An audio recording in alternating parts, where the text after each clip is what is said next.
Ini adalah sebuah video yang bercerita tentang kronologis seorang gadis remaja yang berhati mulia. Ia hidup sangat sederhana. Dalam kesederhanaannya itu ia gunakan kehidupannya untuk berbakti kepada kedua orang tuanya, dan ia rela meninggalkan waktu mainnya untuk mencapai sebuah keinginan besar, yang mana keinginan besar tersebut kebiasaannya terjadi dipenuhi oleh kedua orang tuanya. Tapi berbeda dengan kehidupan gadis remaja ini, ia adalah Nia Kurniasari. Ia seorang gadis yang menjadi tulang punggung keluarga, memiliki prinsip yang kuat, pekerja keras, sopan santun, rajin, tekun, disiplin, suka berbagi dan juga berhati mulia sobatku.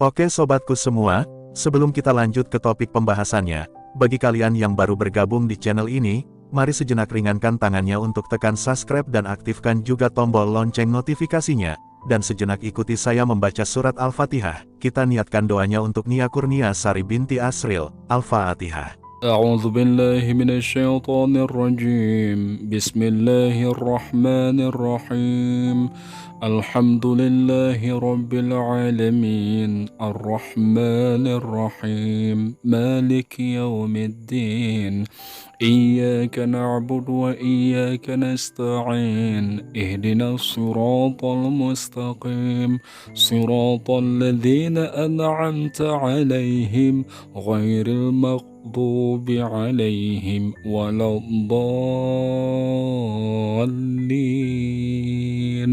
آمين.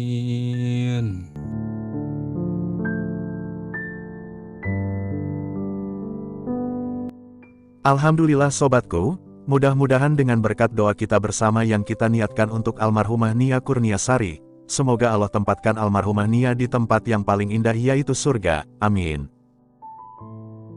Nah sobatku semua, sebelum kita membahas lebih jauh tentang almarhumah Nia Kurniasari, kita kenali dulu profilnya Nia, yaitu sang gadis yang meninggal dunia dalam keadaan syahid. Nia Kurniasari adalah seorang gadis berumur 18 tahun yang berasal dari Padang Pariaman, Sumatera Barat. Nia dikenal oleh orang-orang sekitarnya karena memang sehari-hari ia berjualan gorengan di sekitar lingkungan tempat ia tinggal, dan gorengan yang Nia dagang tersebut bukanlah miliknya sendiri, tapi ia menjual gorengan buatan orang lain yang bernama Salmidawati, dan jenis-jenis gorengan yang Nia ambil dari Ibu Salmidawati ada beberapa jenis gorengan, diantaranya tahu isi, bakwan, dan juga jenis gorengan lainnya.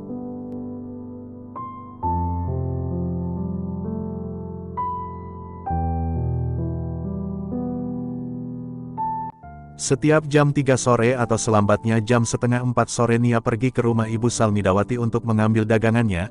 Menurut keterangan dari Ibu Salmidawati, Nia biasanya mengambil gorengan sebanyak 250 gorengan, dan gorengan tersebut Nia jual per satunya seharga Rp1.000. Dari dagangan tersebut Nia mengambil keuntungan per satunya senilai Rp200, dan dalam sehari berjualan, biasanya Nia mendapatkan keuntungan dari hasil jualannya sekitar Rp30–45.000. Nia melakukan pekerjaan tersebut sejak masih duduk di bangku SD kelas 4 menurut keterangan dari kakaknya, yaitu Rini, dan bersama Ibu Salmidawati sejak Nia masih SMP. Sejak kapan dia jual gorengan? Sejak kelas 4 SD. Nah, selain Nia Bu, ada nggak Bu yang jualan lagi Bu? Nggak ada ya? Nah, ya. Ya, selain Yang menjajakannya Bu ya? Nggak ada. Nah, sekarang Nia dari SMP dia Bu ya? Ketika Nia masih sekolah, Nia menjual gorengannya di lingkungan sekolah, dan setelah Nia lulus sekolah, mau tak mau Nia harus berjualan secara berkeliling ke kampung-kampung untuk menjajakan dagangannya. Karena berada di perkampungan, maka jalan yang Nia lalui di setiap harinya enggaklah mudah sobatku. Apalagi Nia berjualan di setiap hari hanyalah jalan kaki saja, dan jalan di perdesaan tersebut kelihatan lumayan sepi. Selain itu Nia juga sering sekali harus melewati jalan yang jarang dilalui oleh orang-orang, dan jarak perjalanan Nia saat ia berdagang menempuh jarak sampai 5 km, namun harus gimana lagi, itu adalah sebuah perjuangan yang harus dilewati oleh almarhumah untuk menggapai mimpi-mimpinya, walaupun ia tahu bahwa keselamatannya sebagai perempuan sangatlah terancam. Selain Nia menjadi seorang penjual gorengan, ia juga berdagang durian saat musim durian tiba, dan sesekali Nia juga menjadi ojek. Tentunya apapun pekerjaan yang menghasilkan uang halal pasti ia lakukan untuk mewujudkan cita-citanya.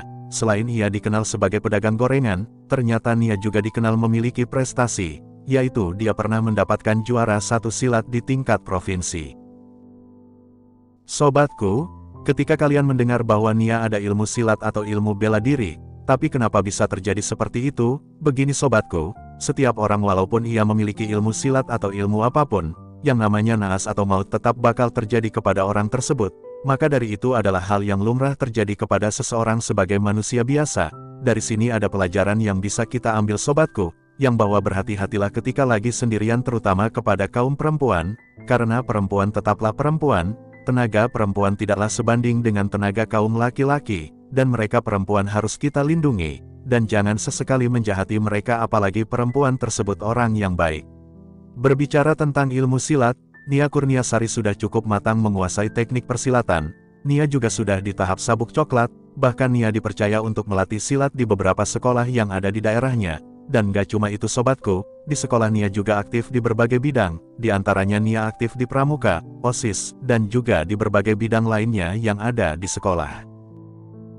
Selain Nia Kurniasari aktif di bidang akademik, Nia juga dikenal seorang penghafal Al-Quran. Menurut keterangan dari pihak keluarga, Nia sudah menghafal Al-Quran sebanyak 30 juz, dan menurut informasi lainnya, bahwa almarhumah Nia Kurniasari sebelum berangkat dari rumah untuk berjualan, ia sering membaca Al-Quran terlebih dahulu dan juga berdoa. Dari kecil, Nia sudah memiliki kepribadian yang bisa dikatakan sebagai pekerja keras dan juga tekun dalam hal apapun, dan itu semua Nia lakukan karena memang Nia adalah tulang punggung keluarganya. Nia sudah terbiasa untuk bekerja keras dan mengumpulkan uang di usianya yang masih belia. Hal itu ia lakukan karena Nia tahu bahwa orang tuanya kesulitan di bidang ekonomi, dan ada informasi lainnya juga yang mengatakan, kalau Nia tidak memiliki keluarga yang utuh, karena kedua orang tuanya sudah lama berpisah, sehingga Nia berinisiatif untuk membantu ibunya yang bernama Eli Marlina. Yang paling hebat dari Nia dan membuat kita terharu kepadanya adalah, meskipun Nia harus mencari uang setiap hari, Nia bisa membagi waktunya untuk sekolah. Nia tetap bisa menjadi seorang siswi yang rajin dan berprestasi di sekolahnya. Menurut keterangan dari wali kelas Nia yaitu Ibu Reni Fatma Yunita, ia mengatakan bahwa Nia sangat aktif di sekolahnya, dan Nia juga pintar banget berbaur bersama teman-temannya. Nia tidak pernah sendirian di sekolah, dan Nia juga tidak pernah menyepelekan mata pelajaran. Nia sangat rajin dan tekun ketika belajar, dan ada juga pengakuan dari teman-temannya Nia, yang bahwa Nia suka berbagi kepada temannya yang sedang kesulitan meskipun ia berasal dari keluarga tidak mampu. Tapi yang anehnya, Nia tidak pernah meminta apapun kepada temannya meskipun ia sedang kesusahan. Dan ada juga pengakuan dari kakaknya Nia yaitu Rini. Nia pernah mengatakan kalau kakak Rini nanti harus kuliah, biar Nia yang biayain kuliahnya. Makanya enggak heran, Nia menjadi salah satu murid yang sangat pintar dan selalu mendapatkan peringkat di sekolahnya. Di saat ingin melakukan pekerjaannya sehari-hari, sebelum Nia masuk sekolah, Nia setiap hari harus mengambil gorengan terlebih dahulu ke rumah pemilik gorengan sebelum ia menuju ke sekolahnya. Hal itu sering sekali membuat Nia harus terlambat sampai ke sekolah, apalagi ketika melakukan apel pagi. Nia sering banget terlambat, namun walaupun demikian, wali kelasnya Nia mengetahui kenapa Nia terlambat dan ia selalu memaklumi hal tersebut. Namun Nia sering sekali mengatakan kepada gurunya, agar gurunya itu tidak membedakan dia dengan murid yang lain apabila dia terlambat. Dia siap menerima sanksi karena sudah terlambat ke sekolah, dan biasanya sanksi tersebut berupa membersihkan kelas sekolah. Dari hal tersebutlah Nia dikenal sebagai pribadi yang sangat disiplin, dan banyak orang yang salut kepadanya.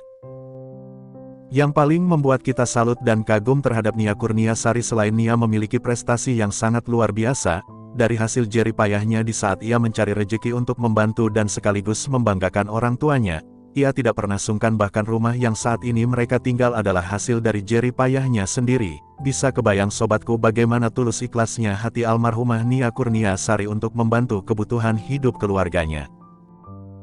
Jumat tanggal 6 September tahun 2024, adalah hari dan tanggal dukanya keluarga almarhumah Nia Kurniasari, yang mana hari dan tanggal tersebut almarhumah Nia harus menghadapi ajalnya, dan berakhir sudah apa yang Nia cita-citakan selama ini. Hari itu seperti biasa Nia berkeliling kampung untuk menjual dagangannya, hanya saja di hari Jumat tersebut sedang hujan, walaupun hujan turun tapi Nia tetap berjualan sobatku, ya mau gimana lagi, Kalau Nia tidak jualan, Nia enggak punya penghasilan apa-apa, apalagi kebiasaannya hujan-hujan banyak orang yang suka gorengan. Di saat Nia tiba di suatu tempat, tempat tersebut ada 4 orang laki-laki yang sedang nongkrong, yang mana salah satunya adalah si pelaku dalam kasus ini, yaitu Indra Septiarman. Nia bertemu dengan Indra serta 3 teman Indra lainnya yang sedang nongkrong. Saat itu sekitar jam 5 sore, Nia sedang lewat menjajakan gorengannya tidak jauh dari lokasi 4 pemuda yang sedang nongkrong itu. Lalu salah satu dari 4 pemuda tersebut memanggil Nia dengan niat ingin membeli gorengannya. Di saat itu Nia pun berhenti lalu nyamperin ke 4 pemuda tersebut. Indra saat itu melihat Nia langsung timbul niat jahat di dalam otaknya. Dia ingin sekali merudak paksa Nia. Tidak lama setelah mereka membeli gorengan, Nia pun berpamitan kepada mereka dengan niat ingin pulang ke rumah karena jam sudah sangat sore, yaitu sekitar jam 6. Tidak lama setelah Nia beranjak pergi, Indra pun berpamitan kepada temannya. Lalu Indra ke konter untuk membeli pulsa. Sepulang dari konter, Indra bertemu lagi dengan Nia, dan saat itu dengan ramahnya Nia sempat menawarkan lagi gorengannya kepada Indra. Menurut informasi lainnya, bahwa ketiga teman Indra tersebut enggak tahu kalau ternyata Indra sudah punya niat jahat terhadap Nia. Menurut keterangan dari Indra, bahwa ia saat itu berlari untuk mencapai titik lokasi yang aman. Saat itu Indra sudah menyediakan sebuah plastik yang sudah ia rakit dan juga tali rafia untuk melancarkan aksinya. Tidak lama setelah itu Nia tiba ke lokasi tersebut, dan Indra langsung beraksi niat jahatnya kepada Nia lalu Nia pingsan, dan pengakuan Indra selanjutnya bahwa ia menyeret Nia di saat Nia sudah tidak sadar diri, lalu ia tetap melakukan aksi jahatnya itu terhadap Nia. Setelah semua selesai, singkat cerita ia menguburkan Nia dalam keadaan tanpa busana, dan alat untuk menguburkan Nia berupa cangkul yang dipinjam oleh Indra kepada salah seorang di desa tersebut. Menurut pengakuan dari pemanggilan arwah Nia Kurniasari, yang sempat divideokan oleh warga sekitar, di video tersebut menerangkan bahwa Nia saat itu dikubur dalam keadaan masih hidup. Berikut videonya.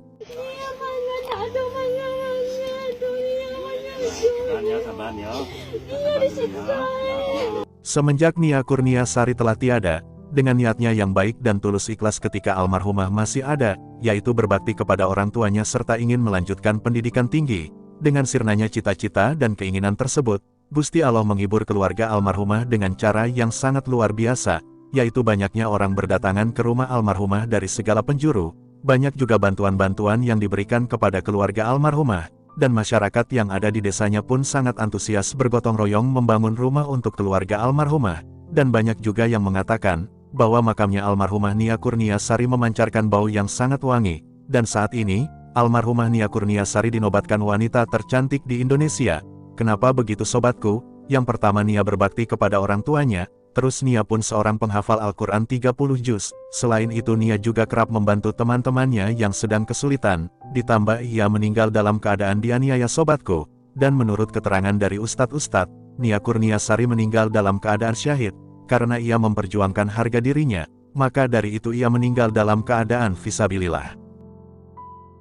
Nah, begitulah sobatku kronologi perjalanan hidup almarhumah Nia Kurniasari. Mohon maaf jika ada kesilapan. Saya undurkan diri, saya mohon pamit, dan sampai jumpa kembali di video berikutnya. Terima kasih.